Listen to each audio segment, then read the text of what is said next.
Hello student, आपका स्वागत हमारे इस वीडियो में। तो आज हम क्या पढ़ने वाले हैं? आज हम पढ़ने वाले हैं क्लास 9th मैथ का लेसन नंबर 2 बहुपद। ठीक है ना? तो बहुपद का एक वीडियो हमने अपने channel Satish Chauhan study point पर अपलोड कर दी है। उसमें हमने बेसिक बताया। अभी हमने बहुपद स्टार्ट भी नहीं करा था उसमें। अभी बहुपद को जानने से पहले, उसके पहले क्या जानना जरूरी है उसको बारे में हमने आपको बताया है। ठीक ना? तो जो लोग उस वीडियो को नहीं देखे हैं तो हमारे channel Satish Chauhan study point पे जाइए और वीडियो को देखिए, आपको एकदम क्लियर हो जाएगा। ठीक है? तो मैं आपको बता दूं कि अगर आपको बहुपद पढ़ना है, अगर आपको बहुपद समझना है अच्छे से भैया, अगर आपको बहुपद अच्छे समझ में आना है, अगर कि अगर आप चाहते हैं कि आपको बहुपद अच्छे समझ में आ जाए, तो आपको उससे पहले क्या जानना होगा? आपको जानना होगा बीजीय व्यंजक। क्या जानना होगा? बीजीय व्यंजक। और बीजीय व्यंजक आपको तभी समझ में आएगा जब आपको एक चर और अचर के बारे में पता हो। तो ये हमारा सीक्वेंस था पिछली वीडियो का। तो हमने चर और अचर के बारे में डिटेल बात करा, उसके बाद बीजीय व्यंजक के बारे में डिटेल बात करा। अब आज बात करेंगे बहुपद के बारे में। समझ में आया कि नहीं? तो एक बार मैं रिकॉल करके चलता हूं। तो चर राशियां किसे बोलते हैं? जिनका मान बदलता हो उन्हें हम बोलते हैं चर। इसको हम रिप्रेजेंट करते थे एक्स और वाई और जेड बोल दो, ये सब चर राशियों में आएंगे। अचर में आप ए ले लो, बी ले लो और सी ले लो, ये सब क्या है? अचर राशियां में आएंगी। जनरली ए बी सी को अचर में लेते हैं और एक्स वाई जेड को चर में लेते हैं। ठीक है? हमने कहा इसका गुणा कर दीजिए, अचर और चर का गुणा करिए और चर के पावर क्या हो, कोई परिमेय संख्या हो, तो हमें क्या मिल जाएगा? बीजीय व्यंजक मिल जाएगा। यानी अगर मैं करता हूं एक अचर और चर का गुणा तो मुझे मिल जाएगा एक बीजीय व्यंजक। तो 3x क्या है? एक बीजीय व्यंजक है। 3x क्या है? बीजीय व्यंजक। 5y क्या है? एक बीजीय व्यंजक है, क्योंकि 5 क्या है? अचर और y क्या है? 5 क्या है? अचर और y क्या है? चर।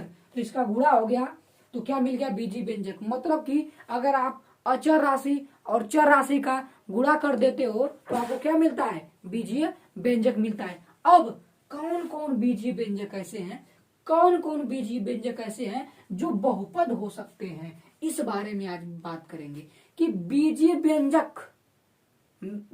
व्यंजक से हम बहुपद तक कैसे पहुंचेंगे, बीजीय व्यंजक से हम बहुपद तक कैसे पहुंचेंगे, इसके बारे में आपको हम बताएंगे। तो दिमाग को ओपन रखिए और आज हमको आपको सिखाएंगे बहुपद। और मैं गारंटी देता हूं कि अगर आप बहुपद एक बार समझ लेते हो इस वीडियो से तो आप कभी भूलोगे नहीं बहुपद को। ठीक है? तो चलिए, ये तो जनरल बातें रही, रिकैप हमने करा पिछले वीडियो के बारे में। अब स्टार्ट करते हैं बहुपद। ठीक है? तो चलिए स्टार्ट करते हैं।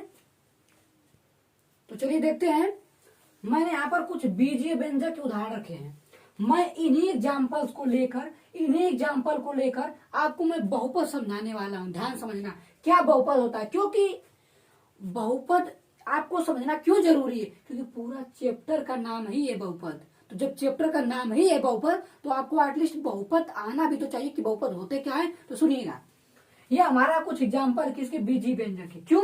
बीजीय व्यंजक क्या होता है? चर और अचर राशियों से मिलकर बनता है और चर की पावर क्या होती है? परिमेय संख्या होती है।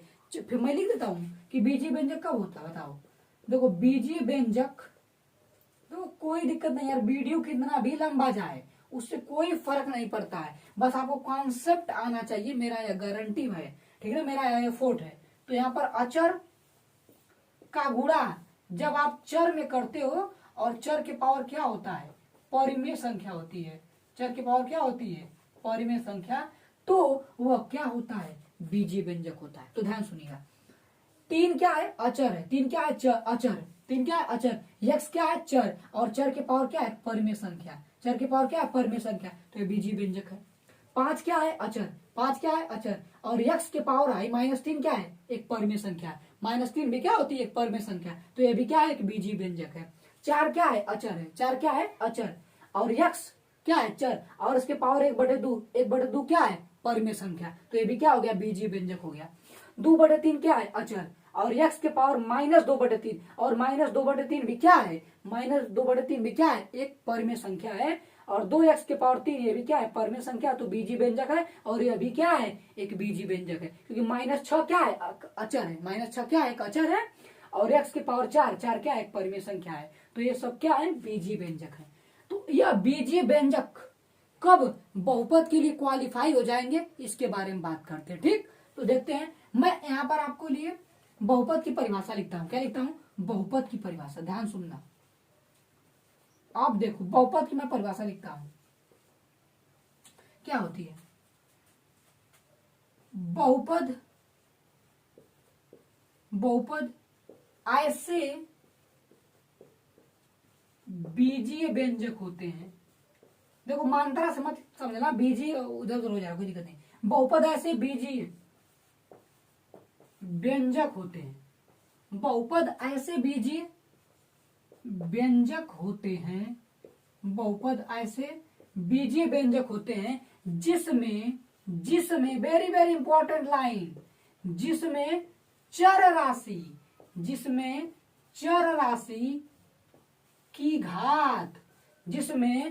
राशि की घात पूर्णांक होती है। सॉरी, पूर्णांक नहीं, पूर्ण संख्या होती है। चर राशि घात क्या होती है, पूर्ण संख्या होती है। यही भैया, यदि आपको अगर समझ में आ गया तो आपको बहुपद समझ में आ गया। देखो फिर से कि बहुपद ऐसे बीजीय व्यंजक होते हैं। बहुपद कुछ नहीं, बहुपद बीजीय व्यंजक ही होता है। ऐसा समझ लो कि बीजीय व्यंजक बाप है। बीजीय व्यंजक क्या है, बाप। और बहुपद बीजीय व्यंजक क्या है, लड़का है। बीजीय व्यंजक बाप और बहुपद बीजीय व्यंजक क्या है, लड़का है। तो ध्यान सुनिएगा, बहुपद ऐसे बीजीय व्यंजक होते हैं। कैसे बीजीय व्यंजक होते हैं, जिसमें जो चर राशि, मतलब अगर बताओ कोई बीजीय व्यंजक होगा तो उसमें अचर भी होगा और चर भी होगा, क्योंकि जो बीजीय व्यंजक होगा उसमें चर भी होगा और अचर भी होगा। तो ऐसे बीजीय व्यंजक जिसमें चर राशि की जो घात होती है, चर राशि की जो घात होती है वह पूर्ण संख्या होती है। क्या होती है, पूर्ण संख्या। अगर आप बीजीय व्यंजक की बात करो तो बीजीय व्यंजक में चर राशि की घात, बीजीय व्यंजक में चर राशि घात एक परिमेय संख्या होती है। लेकिन अगर उस बीजीय व्यंजक को बहुपद बनना है तो उसमें चर राशि घात क्या होनी चाहिए, पूर्ण होनी चाहिए। क्या होनी चाहिए, पूर्ण संख्या होनी चाहिए। अब भैया अगर आपको पूर्ण संख्या नहीं पता है, परिमेय संख्या नहीं पता है, तो मैं बताता हूँ, मेरे channel Satish Chauhan study point पे जाइए। पहला लेसन संख्या पद्धति का डिटेल वीडियो 13 वीडियो हमने कर रखा है, प्लेलिस्ट में अरेंज है, उसको देखेंगे तो आपको पूर्ण संख्या और परिमेय संख्या में कोई दिक्कत नहीं होगी। तो मैं उम्मीद करता हूँ कि आपको परिमेय संख्या और पूर्ण संख्या आती है। सुनो, तो बहुपद ऐसे बीजीय व्यंजक होते हैं जिसमें चर राशि घात क्या होती है, पूर्ण संख्या होती है। तो जो चर राशि की पावर होगी वो क्या होगी, पूर्ण संख्या होगी। तो देखते हैं इन एग्जाम्पल में कौन बहुपद हो सकते हैं। सुनो, चर राशि क्या है, यक्स है। अब बताओ यक्स के पावर 2। अच्छा, यहाँ पर मैं पूर्ण संख्या लिख भी देता हूँ एक बार। वैसे आपको पता होगा पूर्ण संख्या क्या होता है। पूर्ण संख्या वे संख्या होती हैं जो 0 शुरू होकर अनंत तक जाती है। तो 0, 1, 2, 3, 4 से लेकर कहां तक, अनंत तक, यही होती है पूर्ण संख्या।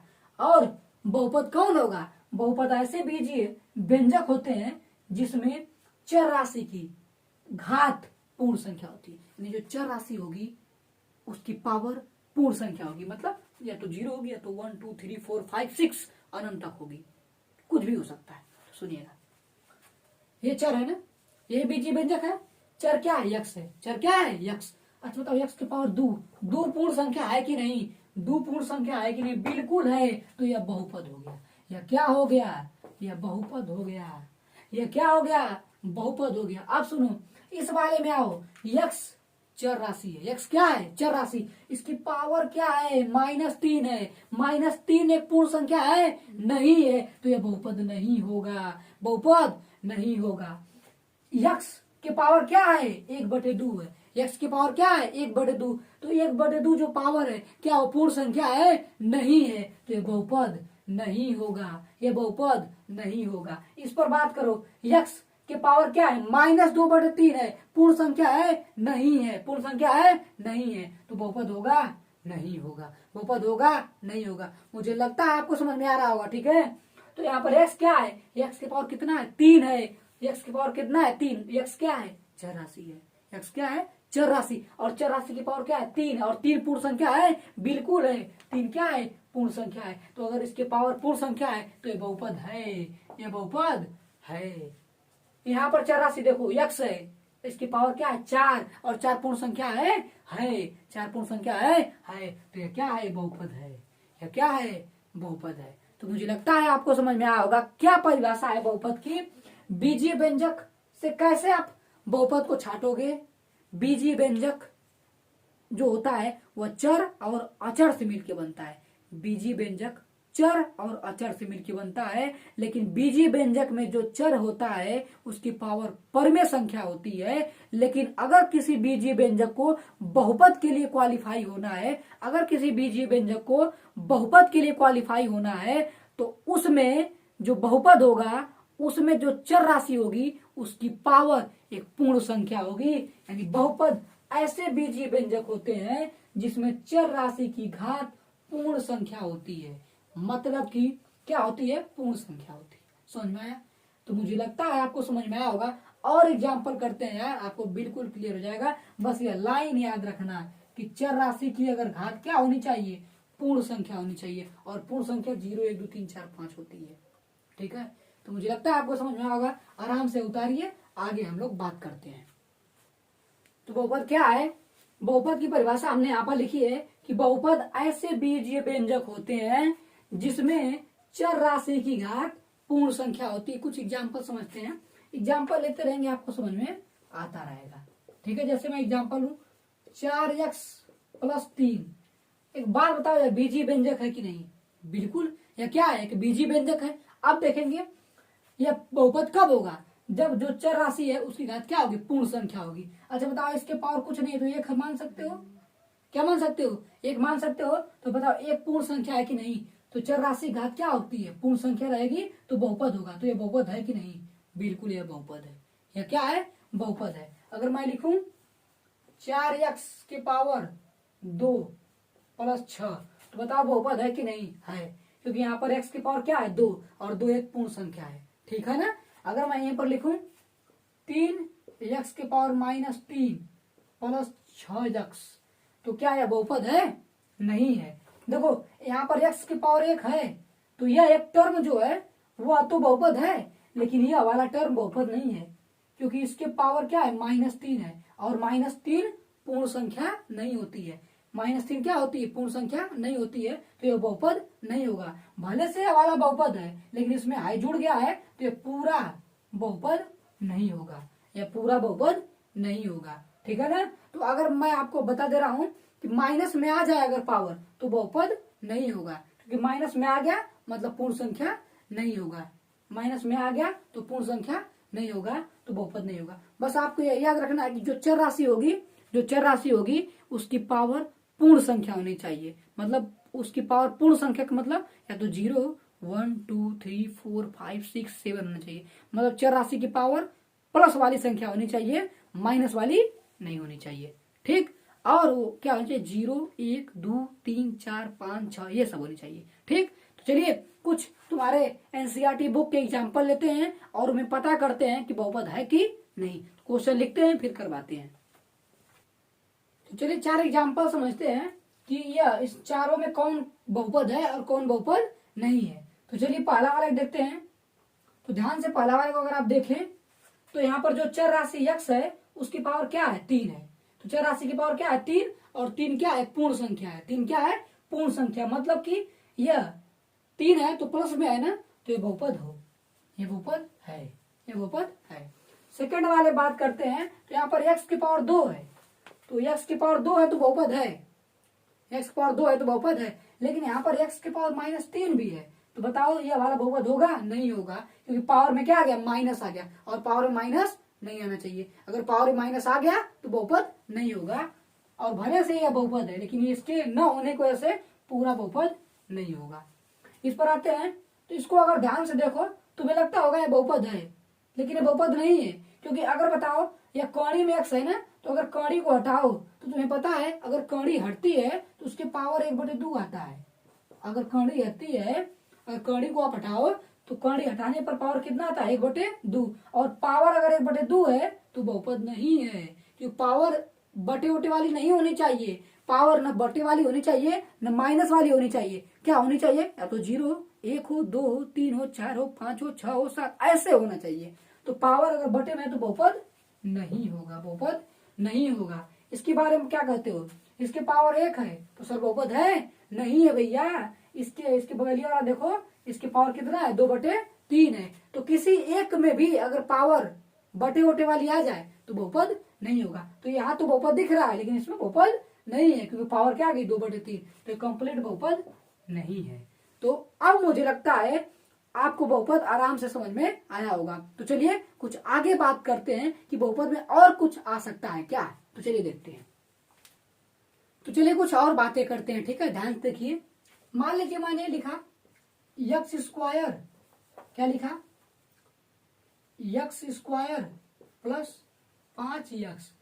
तो पहली बार बताओ ये बहुपद है कि नहीं, है बहुपद, क्योंकि यहाँ पर भी x के पावर 2 है और 2 एक पूर्ण संख्या है, और यहाँ पर x के पावर कितना 1 है, कुछ नहीं है, तो कितना 1 है। तो मतलब ये अभी बहुपद है और ये अभी बहुपद है, तो दोनों पूरा मिलकर क्या है, बहुपद है, यानी ये कंप्लीट क्या है, एक बहुपद है। ठीक, अब मुझे लगता है आपको बहुपद समझ में आ गया हो। तो अगर ये बहुपद है तो ध्यान से अगर आप देखो तो x² एक अलग चीज है और 5x एक अलग बात है, यानी यह एक अलग है और यह एक अलग है। तो केवल x² जो है, केवल जो x² है और जो केवल 5x है, ये दोनों अलग अलग चीज है ना। तो क्या है अलग, तो इस अलग अलग चीजों को हम क्या बोलते हैं, पद बोलते हैं। यानी यह क्या है, एक पद है। इसे इंग्लिश में क्या बोलते हैं, एक टर्म है। यह क्या है, टर्म है। और 5x भी क्या है, एक पद है। 5x भी क्या है, पद है। इसे भी इंग्लिश में क्या बोलते हैं, टर्म। मतलब कि बहुपद जिनसे मिलके बना है, अलग अलग चीजों से, वो अलग अलग क्या है, पद है। 5x क्या है, एक पद है। और मैं एग्जांपल लूं तो मैं लिखूं 3x² प्लस 4x, तो हाई एक अलग पद है और हाइयो एक क्या है, पद है। आपको समझ में आया होगा पद के बारे में, ठीक। तो यह एक क्या है, पद है, और ये भी क्या है, एक पद है, ठीक है। तो टर्म समझ में आया। जो हाई अलग एक क्वांटिटी है 5x। अब देखो ध्यान सुनो, हाई 5 और x एक ही में है, 5 और x एक ही में। अगर प्लस के साथ अलग अलग होंगे तो पद अलग होंगे। अब ऐसा थोड़ी कि 5 अलग पद है, x अलग पद है, नहीं। 5x एक पद है, 5x क्या है, एक पद है, और x² क्या है, एक पद है, ठीक। तो आपको लगता होगा पद समझ में आया थोड़ा बहुत। चलिए अब देखते हैं कि पदों के आधार पर कैसे हम बहुपद को बांटते हैं। पदों के आधार पर कैसे हम बहुपद को बांटते हैं, मतलब पद के आधार पर क्या क्या बहुपद के प्रकार हो सकते हैं, ठीक है। देखते हैं कैसे, देखिएगा ध्यान से, ठीक है, देखिएगा भैया। तो अगर मैं बात करूं पदों के आधार पर तो मैं लिखूंगा यहाँ पर एक पदी। क्या लिखूंगा, एक पदी। क्या लिखूंगा, एक पदी। एक पदी का मतलब क्या हो, ऐसे बहुपद, ऐसे बहुपद जिसमें, आराम समझो, जिसमें एक पद हो, जिसमें क्या हो, एक पद हो। ऐसे बहुपद जिसमें क्या हो, एक पद हो। जिसमें एक पद रहेगा उसे क्या बोलेंगे, एक पदी। जैसे 3x, बताओ इसमें एक ही पद है ना, तो एक पदी। किसका उदाहरण है, एक पदी का। जैसे 5x⁻3, बताओ ये बहुपद है लेकिन इसमें कितने पद है, एक ही पद है ना, तो एक पदी का क्या है उदाहरण। जैसे -3x⁻3, बताओ इसमें भी क्या है, एक पद है ना, तो ये भी क्या है, एक पदी है। ये भी क्या है, एक पदी। बहुत आसान है, कोई दिक्कत नहीं। तो जिसमें एक पद रहेगा उसे क्या बोलेंगे, एक पदी। अब अगला आते हैं द्विपदी पे। किस पर आते हैं, द्विपदी पे। द्विपदी क्या होता है, जिसमें दो पद हो। ऐसे बहुपद जिसमें दो पद हो। ऐसे बहुपद, ऐसे बहुपद नहीं लिखे हैं, समझ लो कि द्विपदी का एग्जाम्पल क्या है, जिसमें दो पद हो। जिसमें क्या हो, दो पद हो। जैसे मैं लिखूं 3x² प्लस 4x, तो बताओ ये एक अलग पद है और ये एक अलग पद है, तो इसमें दो पद है कि नहीं, ये एक पद और ये एक पद, तो इसमें दो पद है, तो किसका उदाहरण हो गया, द्विपदी का। क्यों द्विपदी का उदाहरण है, इसमें कितने पद है, दो पद है। अगला एग्जाम्पल लो 5x+3, तो इसमें भी दो पद है ना, एक 3 एक अलग पद है और 5x भी क्या है, एक अलग पद है, तो इसमें भी कितने पद है, दो पद है ना, एक पद या एक पद या, तो ये भी किसका उदाहरण हो गया, द्विपदी का। और लो 4x⁻3 प्लस 5x², ये एक अलग पद है और ये एक अलग पद है, तो ये भी किसका उदाहरण हो गया, द्विपदी का, क्योंकि इसमें कितने पद है, द्विपदी। इसमें कितने पद है? 2 पद, तो इसे क्या बोलेंगे? द्विपदी। मतलब जिसमें 2 पद हो द्विपदी। अगला आप चलते हैं त्रिपदी। बस त्रिपदी भी आप समझ गए क्या? जिसमें 3 पद हो, जिसमें 3 पद हो, जिसमें क्या हो? 3 पद हो, जिसमें 3 पद हो। जैसे 4x के पावर 3 प्लस 3x प्लस 5। एक बात बताओ, ये एक पद, 2 पद, 3 पद, तो ये किसका उदाहरण हो गया? त्रिपदी का। अगला लो 3x के power 4 minus 4x square plus 6। एक पद, 2 पद, 3 पद, एक 6 अलग पद, माइनस 4x स्क्वायर एक अलग पद, 3x के पावर 4 एक अलग पद, तो इसमें कितने पद हैं? 3 पद। तो ये किसका उदाहरण हो गया? त्रिपदी का। तो मुझे लगता है आपको समझ में आया होगा। और इससे भी अगर ज्यादा होंगे तो बहुपदी। क्या हो जाएगा? बहुपदी। एक पद तो एक पदी, 2 पद तो द्विपदी, 3 पद तो त्रिपदी। तो मुझे लगता है पदों के आधार पर बहुपद के प्रकार आपको समझ में आए होंगे। चलिए कुछ बातें और करते हैं। मिटाइए आराम से, सॉरी उतारिए आराम से। तो चलिए स्टूडेंट कुछ और बातें करते हैं। जैसे मान लो मैंने एग्जांपल लिखा है, x square plus 5x, x square plus, दिख रहा है क्या? X square plus 5x। तो आपको पता चल गया कि यह बीजीय व्यंजक है। बीजीय व्यंजक के साथ साथ यह बहुपद भी है। बहुपद के साथ साथ एक किस प्रकार का बहुपद है? द्विपदी है। क्या है? द्विपदी। क्यों? क्योंकि इसमें कितने पद हैं? 2 पद है। एकदम देखो, एक एक ऐसी चीज छोड़ नहीं रहे, सब कुछ बता रहे हैं, भले से वीडियो लंबी बन जाए, ठीक है। तो इसमें कितने पद है? 2 पद है। एक ये वाला पद और एक ये वाला पद, तो कितने पद है? 2 पद। तो क्या हो गया है? द्विपदी हो गया। क्या हो गया? द्विपदी। और बात करते हैं। एक बात बताओ, यक्स की पावर है ना, ये यक्स की घात है कि नहीं? ये यक्स की क्या है? घात है। तो अब बात करेंगे चर राशि की घात के बारे में, यानी बात करेंगे चर राशि के घात के बारे में बात करेंगे कि घात को कैसे डिफाइन करा गया है। यानी घात के आधार पर यानी पावर के बेसिस पे हम कैसे बहुपद को बांटे हैं। अभी आपको पदों के आधार पर कैसे बहुपद को बांटे हैं, एक पदी, द्विपदी, त्रिपदी, समझ में आया। अब घात के आधार पर कैसे बहुपद को बांट रहे हैं उसके बारे में देखेंगे। तो पहले बात करें घात के बारे में, ठीक है। तो इस एग्जाम्पल में देखो, अगर तो एक्स के पावर कितनी, एक्स की घात कितनी है? 2। तो यहाँ पर चर राशि घात कितनी होगी? 2। अगर इसके में बात करो तो यहाँ पर घात कितनी? 1। तो यहाँ पर चर राशि घात कितनी है? 1। चर राशि घात कितनी है? 1। ठीक।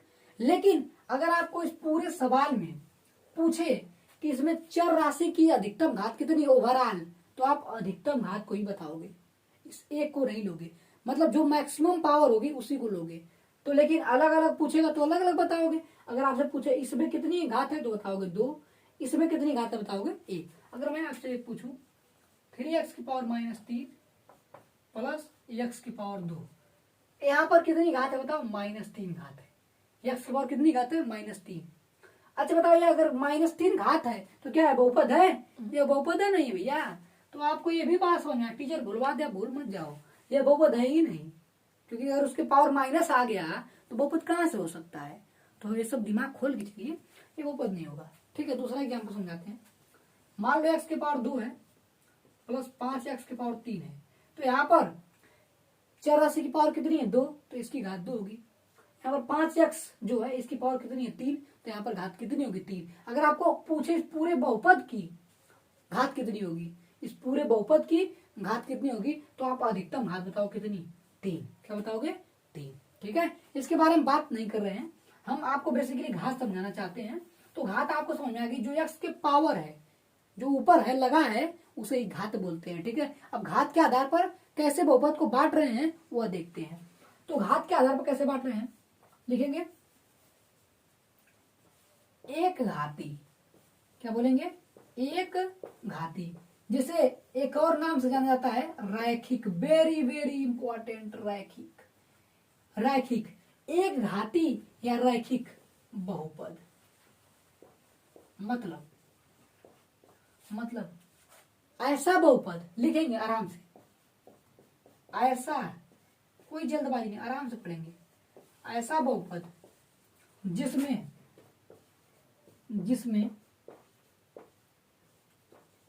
चर राशि की घात एक हो, चर राशि घात क्या हो, एक हो, एक घाती बहुपद कहलाते हैं या रैखिक बहुपद कहलाते हैं। हाई नाम बहुत इंपॉर्टेंट है रैखिक वाला, कि अगर जहां पर चर राशि की पावर एक दिखेगी उसे क्या बोलेंगे, रैखिक बहुपद या एक घाती बहुपद। जैसे मैं लिखूं x + 5, क्या लिखूं, x + 5, यह एग्जाम्पल हो गया। एक बार बताओ, जो चर राशि है उसकी पावर कुछ नहीं है तो एक मान सकते हो कि नहीं मान सकते हो? जब एक मान सकते हो तो यहाँ पर चर राशि की अधिकतम घात कितनी है, एक। तो यह कौन सा बहुपद है, एक घाती है, क्योंकि एक घाती बहुपद या रैखिक बहुपद की परिभाषा ही है कि ऐसा बहुपद जिसमें चर राशि घात कितनी हो, एक हो। चर राशि की घात कितनी हो, एक। तो यहाँ पर चर राशि घात कितनी है, एक, और चर राशि है क्या, यक्स, तो उसकी घात कितनी है, एक। अगर एक घात है तो एक घाती, और इसी का नाम क्या है, रैखिक। तो मुझे लगता है आपको समझ में आया होगा। आगे बात करते हैं, यहीं पर बात कर लेते हैं द्विघाती की। किसकी बात कर लेते हैं, द्विघाती बहुपद ही बोल लो, द्विघाती बहुपद, द्विघाती बहुपद या द्विघाती, ठीक है। द्विघाती में क्या होगा, चर राशि घात कितनी होगी, दो होगी। यहाँ पर लिख लो, बार बार नहीं लिखेंगे, चर राशि की घात, चर राशि घात क्या हो, दो हो। मतलब क्या परिभाषा होगी कि ऐसा बहुपद जिसमें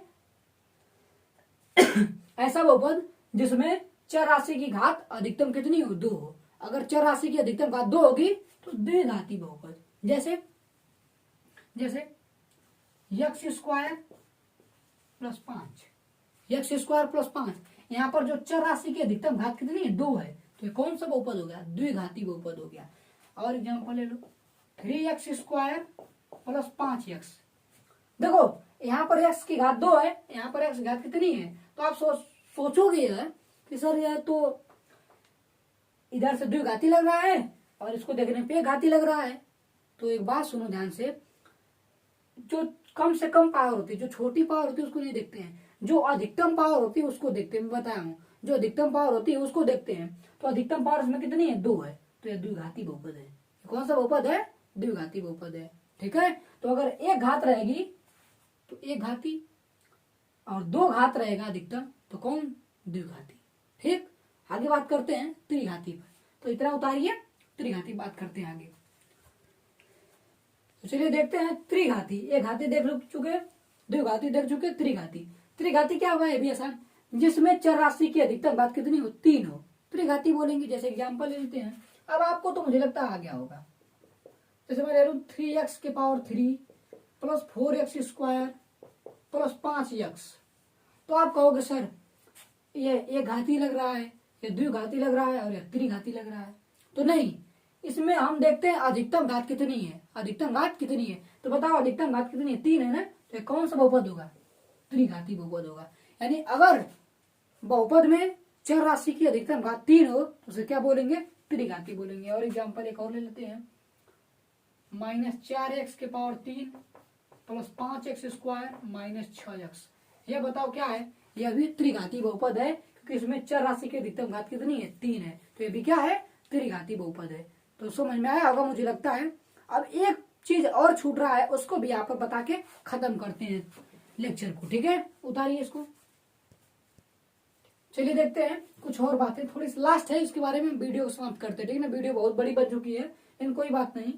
x² + 5x, यहाँ पर एक बात सुनते हैं, मान लो यहाँ पर 2x² है, तो एक चीज देख रहे हो कि x² के साथ कुछ लगा है, क्या है, अचर है। यहाँ पर x के साथ जो चर राशि है उसके साथ कुछ लगा है, तो जो x² के साथ जुड़ा हुआ है गुणे के रूप में, उसे हम बोलते हैं गुणांक। क्या बोलते हैं, गुणांक, और इंग्लिश में कोफिशिएंट बोलते हैं। क्या बोलते हैं, कोफिशिएंट, और हिंदी में गुणांक बोलते हैं। ध्यान सुनो, x² के साथ गुणे में क्या लगा है, दो लगा है, तो यानी x² का गुणांक कितना है, दो। x² का गुणांक कितना है, दो। यहाँ पर x के साथ गुणे में कितना लगा है, 5, तो x का गुणांक कितना है, 5। तो पूछे आगे आपसे इस क्वेश्चन में कि भैया x का गुणांक बताओ, तो आप बताओगे x का गुणांक कितना है, 5। कोई पूछे कि एक्स स्क्वायर का गुणांक कितना है, तो बताओगे एक्स स्क्वायर गुणांक कितना है 2। गुणांक क्या होता है, जो उस चर राशि के साथ गुणे में लगा है, जो उस चर राशि के साथ गुणे में लगा है वही क्या है, गुणांक। तो मैं आपको एक क्वेश्चन दिखा रहा हूं कि -3x⁻³ plus 2x² minus 4x। मैं आपसे पूछूं कि x³ का गुणांक कितना है, तो आप बताओगे x³ का गुणांक है -3। x³ का गुणांक कितना है, -3, क्योंकि x³ के साथ कितना लगा है, -3। ठीक है, तो गुणांक कितना हो गया, -3। मैं आपसे पूछूं कि भैया x² का गुणांक बता सकते हो क्या, आप x² गुणांक बता सकते हो? जी सर, बता सकते हैं क्या? x² के साथ गुणे में क्या लगा, 2, तो x² गुणांक कितना हो गया, 2। मैं आपसे पूछूं कि क्या आप x का गुणांक बता सकते हो, तो सर कहेंगे आप यस बिल्कुल बता सकते हैं। x का गुणांक कितना है, x के साथ गुणे में क्या लगा है, -4, तो x का गुणांक कितना हो गया, -4। तो यार आ गुणांक के बारे में और यहीं पर करते हैं वीडियो को समाप्त।